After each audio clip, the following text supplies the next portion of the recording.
uma live, vai ser bastante curta hoje, estou sem ninguém do meu lado aqui, e dar algumas informações. Uma semana bastante complicada, né? Muitas coisas acontecendo. Mas vamos lá. O auxílio emergencial começa no início da semana que vem, dia 4 ou 5, começa o pagamento da mais 4 parcelas do auxílio emergencial, que já é, né, o maior programa social do mundo para atender exatamente aqueles que foram atingidos pela política do fique em casa, feche tudo. Então o governo federal manteve viva a economia no ano passado e mais ainda, entre outras medidas, fez com que o país, que como o mundo todo está previsto ter um PIB negativo, né, à exceção da China, tá, os demais países todos tiveram PIB negativo. E o Brasil foi o quarto que menos decresceu.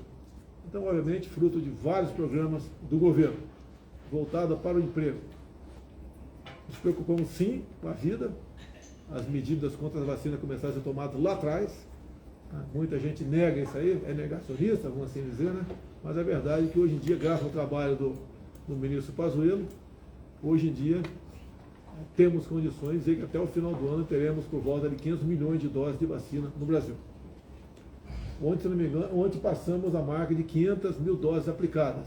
Falta, em parte, né, na ponta da linha, a Prefeitura, o Estado, informar para a saúde a relação daqueles que receberam vacina. Isso está sendo ultimado para que esse número seja atualizado com mais velocidade.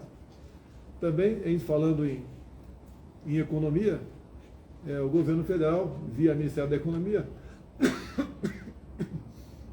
anunciou o diferimento, o atraso da contribuição para o Simples Nacional por 3 meses. Isso o governo abre mão desses 3 meses de receber 27 bilhões, mas, né, em contrapartida, depois do fim do 3º mês, no 4º, vai ter 6 meses para pagar o que deixou de receber. Espera que até lá a economia volte, tá? E as políticas de lockdown sejam atenuadas ou extintas, é o que a gente espera. O BEM, que é um benefício emergencial também, que permite acordos entre patrões e empregados, está na iminência de sair, ser publicado, e vai atingir diretamente 11 milhões de pessoas que poderão fazer acordo com seus patrões, né, fazendo com que seus empregos sejam mantidos. O PRONAMP também está na reta final, que é um programa nacional de apoio às microempresas, empresas de pequeno porte, que nasceu lá com o senador Jorginho Melo, de Santa Catarina, está em vias de ser publicado também.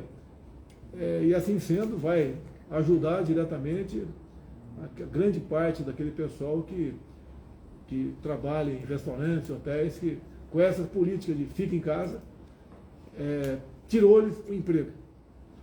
Outra coisa, o orçamento está previsto para ser votado hoje, caso seja votado hoje, nos próximos dias nós vamos antecipar o pagamento do 13º salário, a primeira parcela do pagamento do 13º salário dos aposentados e pensionistas do INSS. A imprensa publicou hoje, né?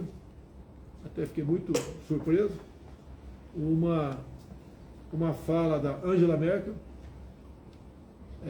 falando sobre o cancelamento de um lockdown previsto para a Semana Santa. Isso mesmo?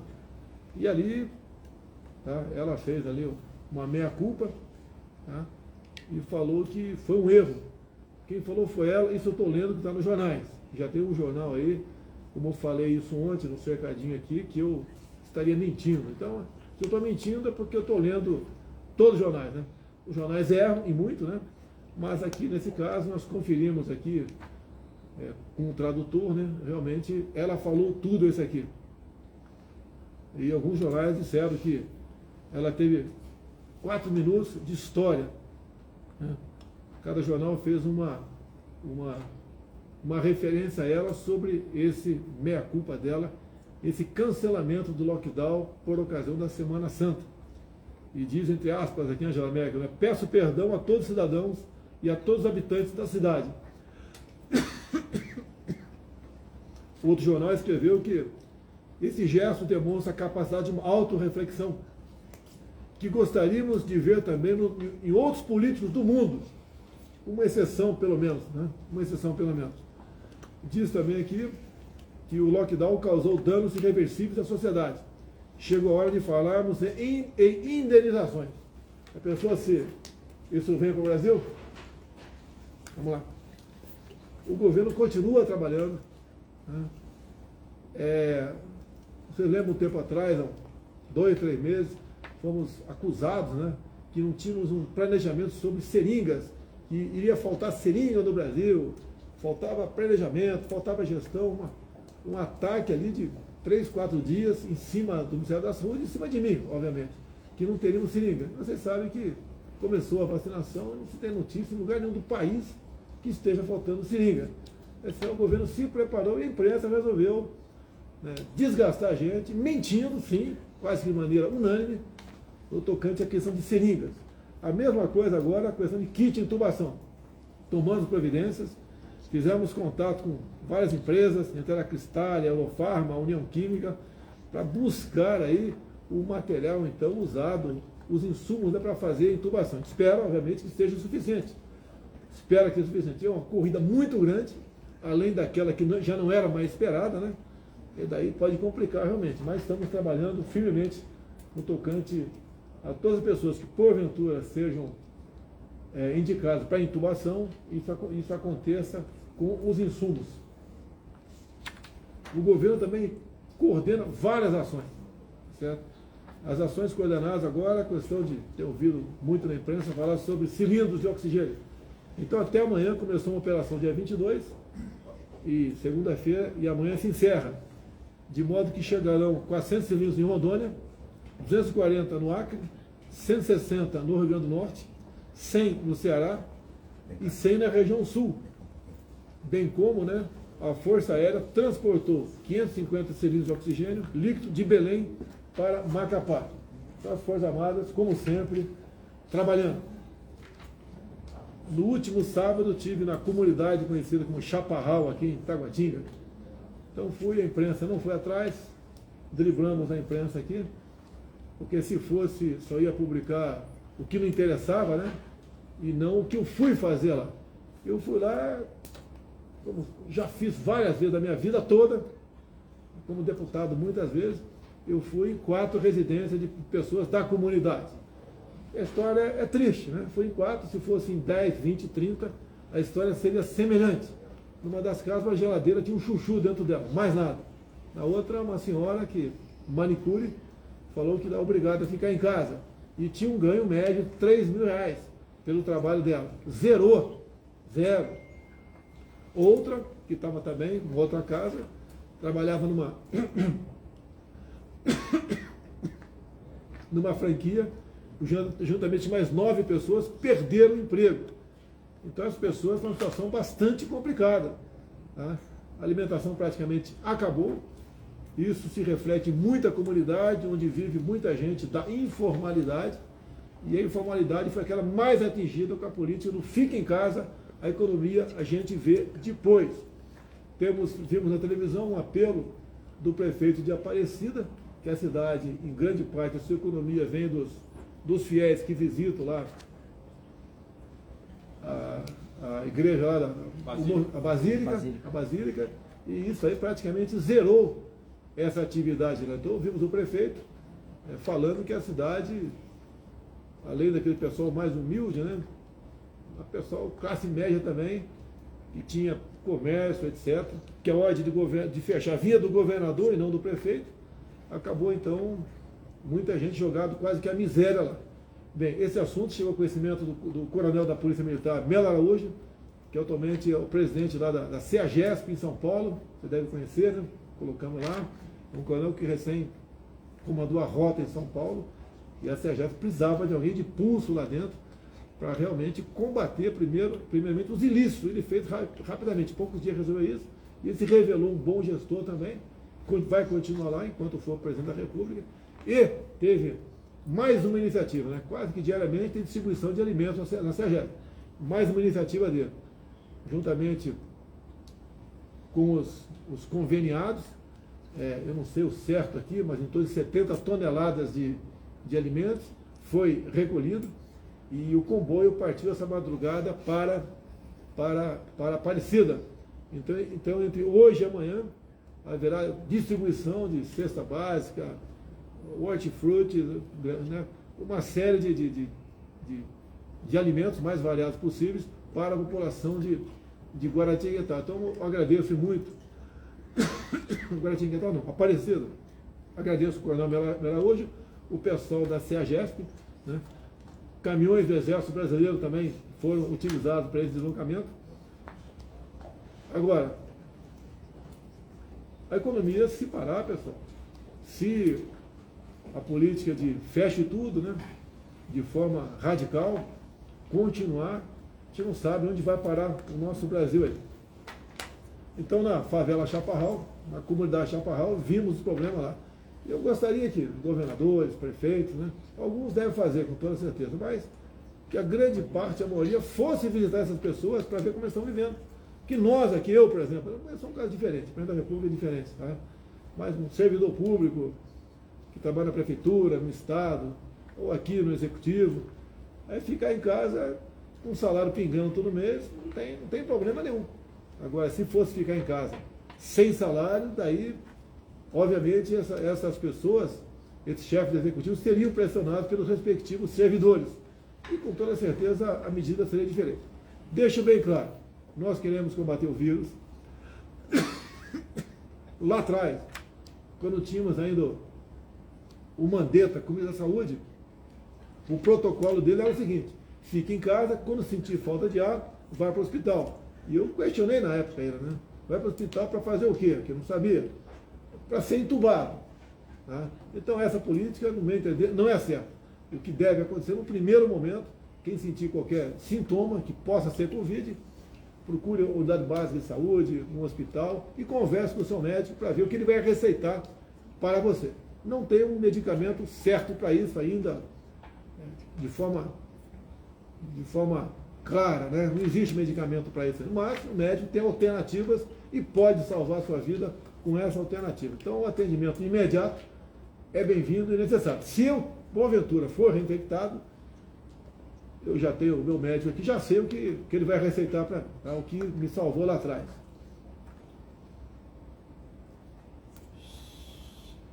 Uma coisa importante também tratada no dia de hoje, tá? Juntamente com a Caixa Econômica Federal, na pessoa do presidente Pedro Guimarães, né? É uma sugestão que veio do ex-deputado federal Toninho Pinheiro e do seu filho Pinheirinho, de Minas Gerais. Nós levamos esse pleito aqui para há 2 semanas para o presidente da Caixa, e ele tomou uma decisão que realmente beneficia a Santa Casa. Primeiro, diminuiu os juros de quem tem empréstimo junto à Caixa Econômica Federal, e também criou uma nova linha de crédito, com carência de 6 meses, com juros bastante baixos, né? E esses bilhões que estão à disposição, caso a Santa Casa assim o deseje, né, porque é um endividamento, está à disposição das mesmas para que ela possa aí ter mais meios para melhor atender a população. Mas ainda, como sempre, foram autorizados mais 685 leitos de UTI para 11 estados e Distrito Federal. Então, quando o governador precisa, o prefeito requisita e a saúde aí faz o pagamento. É isso mesmo? Agora, a Anvisa recebeu o pedido de uso emergencial para a vacina Janssen. Então, mais uma vacina que, caso aprovada pela Anvisa, estará à disposição. E já foi comprada. Tem um assessor da saúde aqui dizendo que já foi comprada. E eu sempre disse, não adianta querer fazer uma narrativa, né? Entre eu e a vacina existia a Anvisa. Você tem que respeitar. Daqui a pouco começa a chegar coisa aí de, não sabe, fabricado onde e distribui para a população. E coloca em risco a saúde pública. Então, todas as vacinas, né, que foram aprovadas pela Anvisa, nós compramos. Sem problema nenhum. O Brasil já aplica, em média, né, 500 mil doses diárias. Isso vai aumentar, com toda certeza. Falta uma melhor interlocução entre a ponta da linha estados e municípios com o Ministério da Saúde, para que cada vez mais seja corrigida, né, com mais velocidade a quantidade de pessoas que são vacinadas. Eu falei medidas contra a vacina? Sim, senhor. Então vamos corrigir, não é contra a vacina, contra a Covid aí. Senão, encerrando aqui, curiosidade, né? Porque parece que só o Brasil é que tem problemas com a Covid. Muita gente pede pressa, nós reconhecemos isso aí. Tudo que for possível fazer, o Pazuello fez lá atrás, e agora o Queiroga continua com esse trabalho, mas a questão de vacinas, temos problema no mundo todo. Aqui, ó, notícia da imprensa aí. Japão sofre lentidão em vacinação contra a Covid por falta de vacinas e seringas. O que não faltou no Brasil está faltando no Japão. Com atraso nas vacinas, a Itália fechará lojas. Vacinação em Portugal enfrenta lentidão. Problemas que explicam por que a União Europeia está atrasada na imunização. Então, problemas que vários países têm, tá? Não é uma exclusividade do Brasil, que não é atraso, né? É a quantidade de vacina. O mundo todo quer.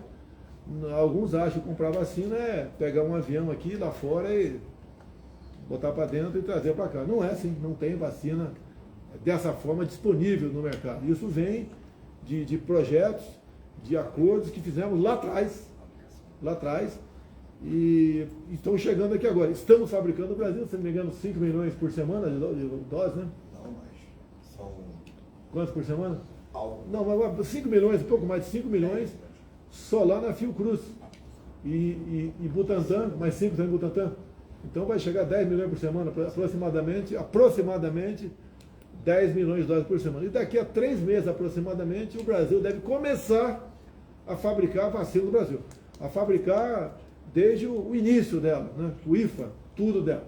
Isso é fruto de uma medida provisória de 2 bilhões de reais, que foi assinada por mim em setembro do ano passado. Então, em setembro do ano passado, né, Pazuello já era ministro, já assinou a medida provisória, eu assinei a medida provisória, de modo que o Brasil, então, se preparasse para ter o IFA próprio e nós dominarmos toda a cadeia de produção das vacinas do Brasil. Então, a previsão daqui a uns 3 meses, nós... Maio, logo 2 meses, eu vou dar 3 meses para dar um prazo aí. Então, daqui a 2, 3 meses, a previsão é nós começarmos a fabricar a vacina nossa no Brasil. Vantagem, com variação de cepa, você pode rapidamente alterar um pouquinho a vacina e atacar essa nova cepa, né, de forma mais direta, vamos assim dizer. Então, o Brasil será, se não me engano, o 5º país, já é o 5º país que fabrica, tá? O 5º país que vai ter a capacidade de fabricar completamente ali uma vacina própria. Obviamente, poderemos lá na frente, depois de vacinar toda a população, nós começarmos a exportar vacina. Ok? No mais aí, pessoal, mais uma coisa? Pode encerrar aqui? Vamos ouvir os pingos. Sai da frente, ó. Vamos ouvir os pingos dos is aqui. Dá mais tempo, eu vou botar o pessoal dos pingos para trabalhar, para comentar aqui o nosso trabalho. Ok? Pessoal, muito obrigado pela atenção. Facebook, YouTube, Instagram nosso juntos está na ordem de 80 mil. Pingos nos is 106 mil. Foco do Brasil 7, Folha Política 2, Jovem Pan News 25. Peço que o pessoal que está no meu Facebook, YouTube, Instagram, que passe lá para o Jovem Pan, programa Pingo nos Is. Vamos assistir o Augusto Nunes, toda a sua equipe aqui, para comentar a nossa live e dar outras informações. Um jornalismo realmente isento e responsável, que orgulha todos nós. Muito obrigado, até quinta-feira que vem, se Deus quiser.